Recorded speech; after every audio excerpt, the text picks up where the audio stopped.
The newest Targaryen to take the internet by storm is Rhaenyra Targaryen from the hit HBO show House of the Dragon. This is no surprise because it turns out that viewers have a soft spot for Targaryens, and yes, that includes Jon Snow. However, from the little what we know about Rhaenyra, could she be a better queen than our Dany? Keep watching to see everything we know about these two women. Who's the better queen, Rhaenyra or Daenerys? This isn't an easy question to answer. Everything we know about Daenerys has been covered in 5 books and 8 lengthy seasons. We get to see why she makes the decisions that she does, and we can sympathize with her if she makes a mistake. Everything we know about Rhaenyra, though, is in the first volume of Fire and Blood. The book offers a written account of the Targaryens' rule over Westeros and is written from the perspective of a Maester, intent on not taking any sides. Spoilers ahead for those who haven't read the books. Let's see how the lives of the two women come to an end. First up, Daenerys. The Khaleesi spent the first 7 seasons becoming everyone's favorite pale blonde female character on TV.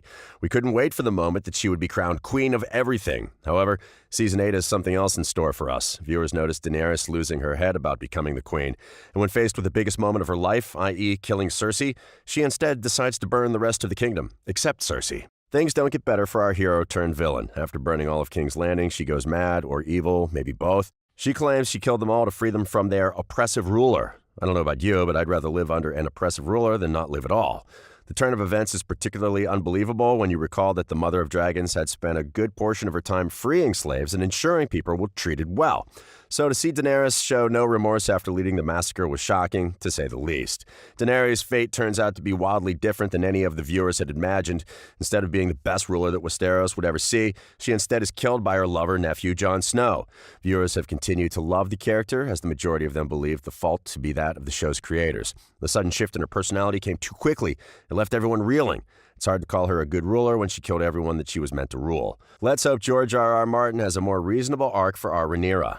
While Dany has not graced our screens over the past few years, HBO has offered us another Targaryen to drool over. Rhaenyra is introduced to us in a very different light when compared to Daenerys. She is the daughter of the king and is proclaimed as her heir when she is very young. She is born at a time when the Targaryens rule Westeros uncontested by the other houses, and no doubt understands the power she holds.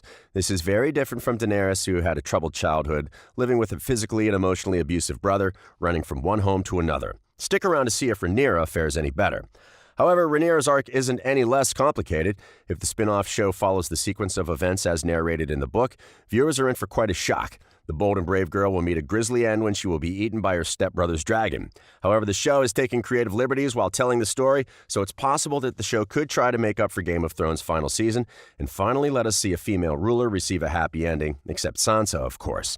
Rhaenyra's life won't be easy. She's forced to marry her first husband, Velaryon, or risk losing her status to ascend the throne, who is believed to be more interested in men. After this, Rhaenyra would marry her uncle, Daemon Targaryen. While pregnant with her 3rd child with Daemon, she would learn that her stepbrother Aegon had been crowned king.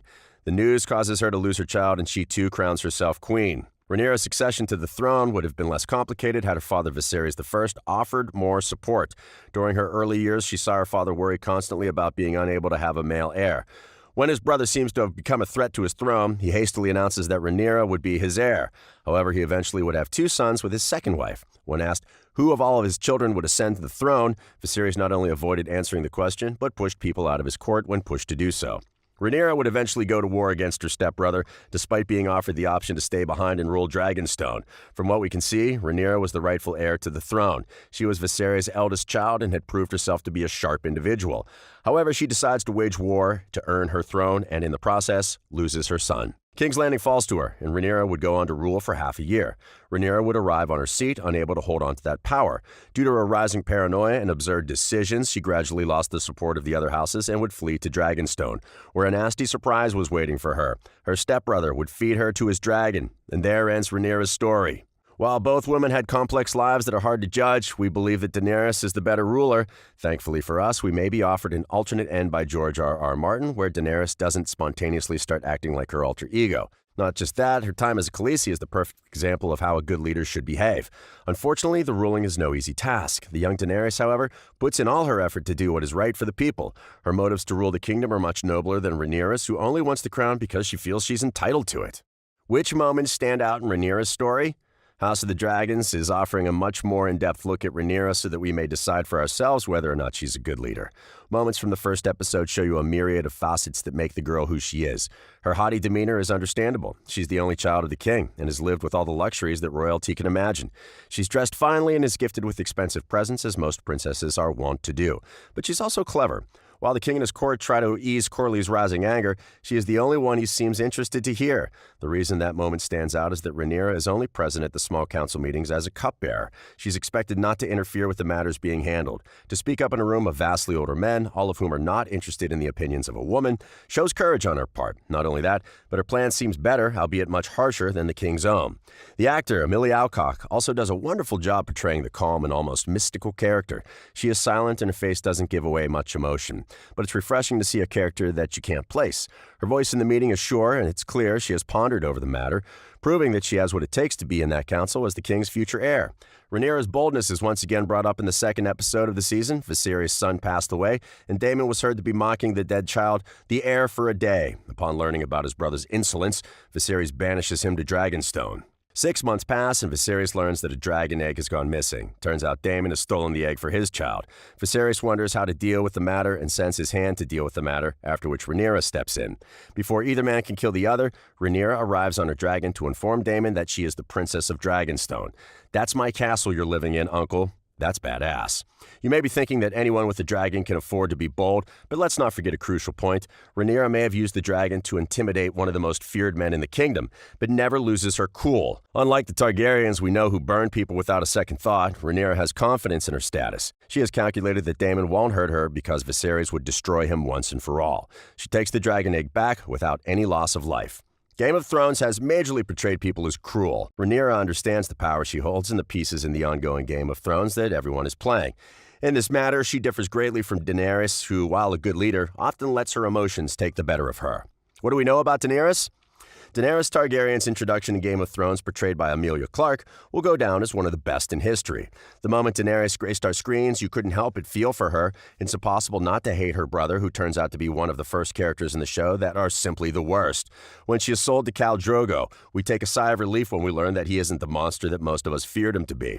She suffers a lot, unfortunately. Khal Drogo dies, and soon after she births a monster baby. So distraught by recent events, she walks into the burning pyre and is rewarded for hardships with 3 dragons. 3. Even after her life doesn't get easier, while she may go on to free slaves, including Missandei and the Unsullied, looking after people is hard work. They are poor and uneducated, and most have lives as slaves for as long as they've lived. It's hard for them to start living their new lives, and Daenerys is responsible for figuring out ways to deal with the mounting problems. We also see a change in Daenerys' personality after the birth of the dragons. The wondrous creatures give her cause to start behaving as an actual queen would. She constantly reminds people that she's a Targaryen. That absurdly long title of hers becomes almost impossible to bear. She somehow feels entitled to the throne because she believes her father and brother were wrongfully killed. Sir Barristan tries to explain to her that her father wasn't just a bad ruler, he was horrible, but she asks him to stop. It's not reasonable to hold your own family to such different standards. It makes total sense that Robert and Ned would try to put an end to the Mad King's reign. Jaime Lannister may be a complete psycho, but we need to thank him for killing him. The reason Daenerys needs to learn about her family is that she thinks it rightfully belongs to her when it doesn't. Her logic is skewed. Aegon the Conqueror took control of Westeros because the kingdoms were at odds with each other. The people were suffering, and he put an end to that. Similarly, Robert and Ned put an end to another tyrannous rule and, as far as logic dictates, rightfully claimed the throne. As we said, the answer isn't simple. Let us know if you think there's an obvious winner between the two. We'd love to hear your thoughts. And if you enjoyed this video, give it a thumbs up and subscribe to the channel.